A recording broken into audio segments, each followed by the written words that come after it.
The U.S. gas car sales fall 1%, while EV car sales raise 8%. I believe the fourth quarter is one of the lowest sales quarters. Is that correct, or do you know? I'm not sure.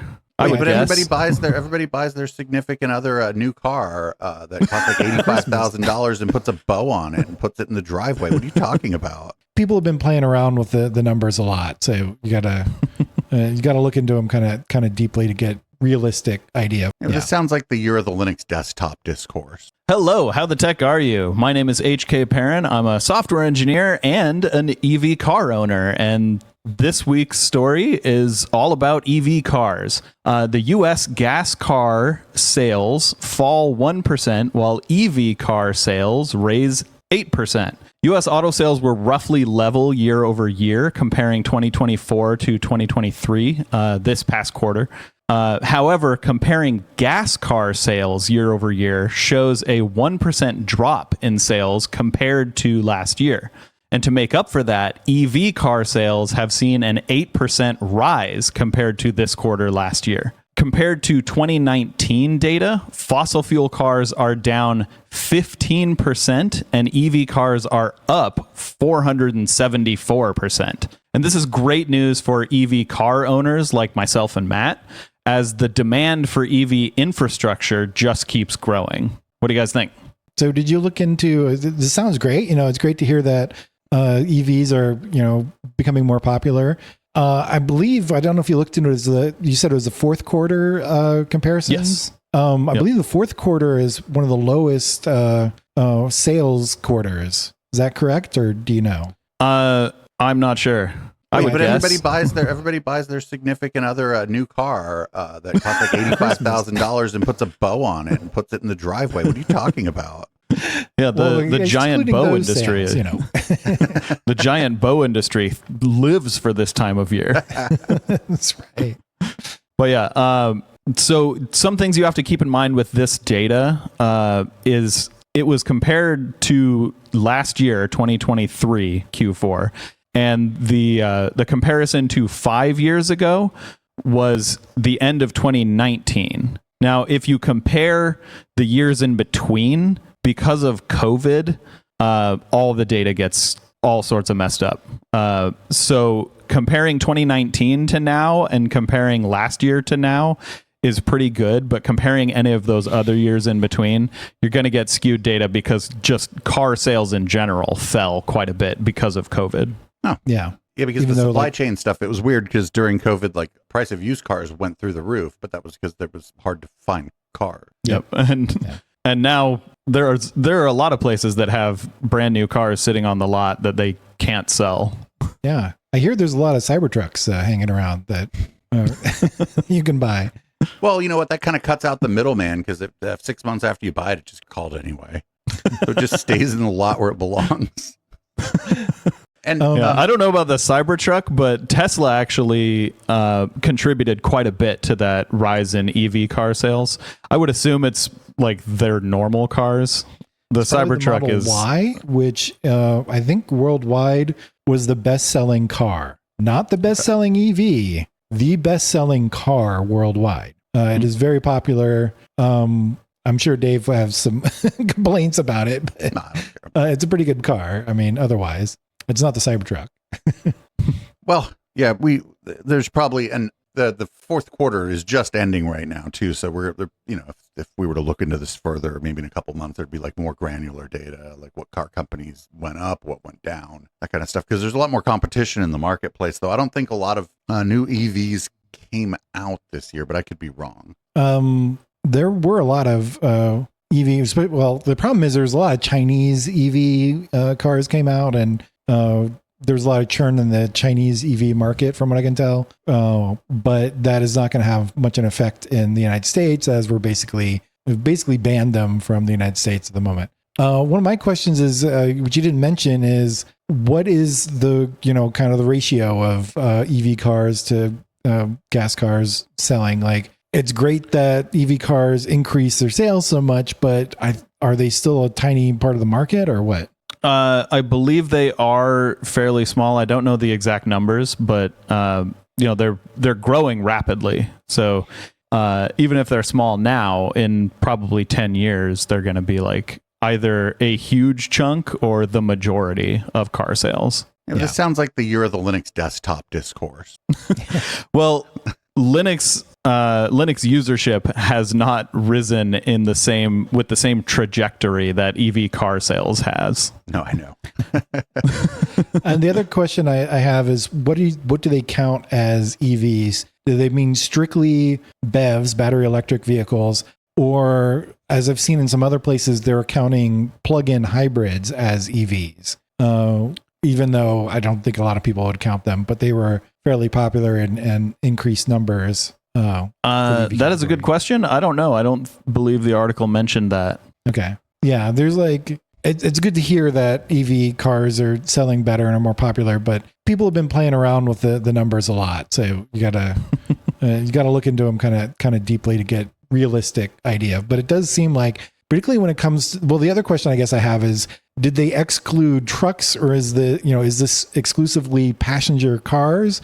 Or what does this all include? Or do they actually include electric trucks, or what? So the wordage that they used was gas car and electric car. Okay. So that's a good question. Whether that includes trucks. They did list as their top selling auto manufacturer, they listed Ford. So I'm assuming that it includes trucks, since Ford's best-selling vehicle is a truck. Right? That's the best-selling vehicle, right? The F-150? So. I believe it's the F-150, right? Oh, yeah. Okay. Yeah. Yeah. So I'm assuming it includes trucks, but that is a good question, and I'm not sure. Yeah, because the other thing is, there are EV trucks out there, but just EV in general, at least at the moment, it's not great for trucks right now. Like trucks and big SUVs, there are some out there, but they're not as popular. But for like cars, because they're smaller, it's making them, EVs are pretty useful. They're pretty nice cars. As a truck owner, I've thought about buying an electric truck. Definitely not the Cybertruck, because I'm a truck owner and I use my truck, and a Cybertruck is not a useful truck to me. But I've thought about buying the Silverado EV, and honestly, that truck, it goes further on one charge than my truck does on a full tank of gas by like over 100 miles. Wow. One charge in the Silverado EV, that truck will go 460 miles, whereas my truck on a full tank of gas, 20 gallons of gas, will only go about 340 miles. So, in terms of like range, I think the trucks solve the range problem. At least the non-Cybertruck trucks solve the range problem. The Cybertruck, I think most people are saying it gets like somewhere around 320 to 350 miles, which is as bad as my truck. And then you have to charge it all the way again. So all of these range numbers, you also have to kind of consider, just like a gas car, if a gas car will get 400 miles to a tank, that doesn't mean you can go 400 miles on one tank, because unless you run out of gas at the gas station, you're going to need gas. So just like that, an EV, you won't get 100% of that usable range, because you'll need to end up at an EV charger. And with the Tesla supercharger network, it's pretty easy. Like you can wind up at a charger within around 10% of your range and you're safe. But you also, if you're going on a long road trip, you don't charge to 100%, unlike a gas car where you can fill it to 100% of its tank. With an EV, charging up to 80% is very fast. Charging even up to 90% in a lot of EVs takes less than half an hour.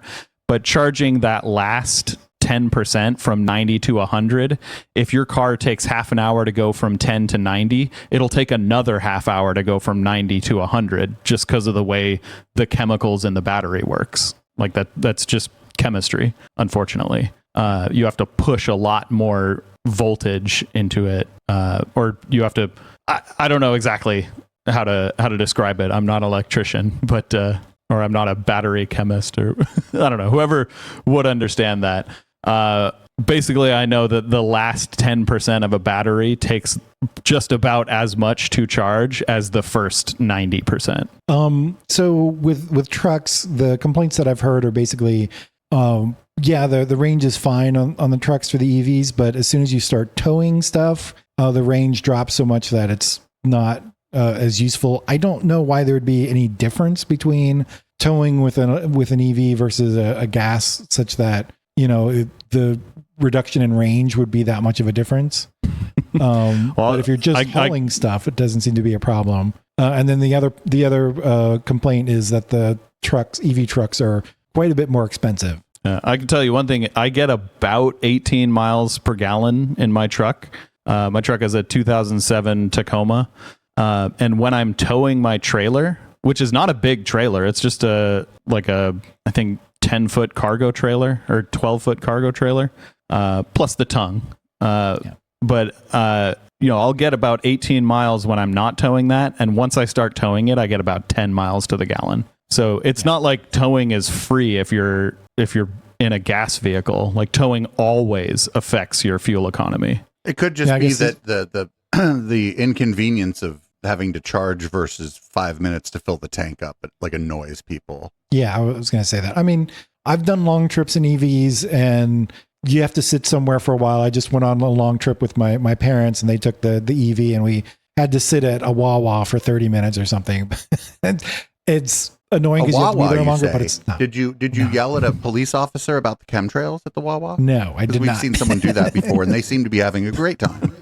Oh, okay. No, I did not. We did not do that, but it was a nice drive. And Wawa was nice. It had a lot of stuff inside, so we could just get some food and hang out. Although we were going to eat food, so we didn't get food, but we got stuff on the way back. Anyways, he waited until the stop at Sheetz to yell at a cop about chemtrails. Hey, everybody! Thanks for checking out How the Tech Are You Tech Show. We tend to do it once a week, though. The holidays being as they are. You can support this project more broadly at echoplexmedia.com. Click the support link at the top, and there's some great new all-over print shirts that you might want to take a look at. The Media Wench designed them. They're sort of geometric and cool and don't really mean anything, but they look great. And if you're watching on YouTube, you are legally required to click one or both of the things I'm pointing at. Have a great tech and week.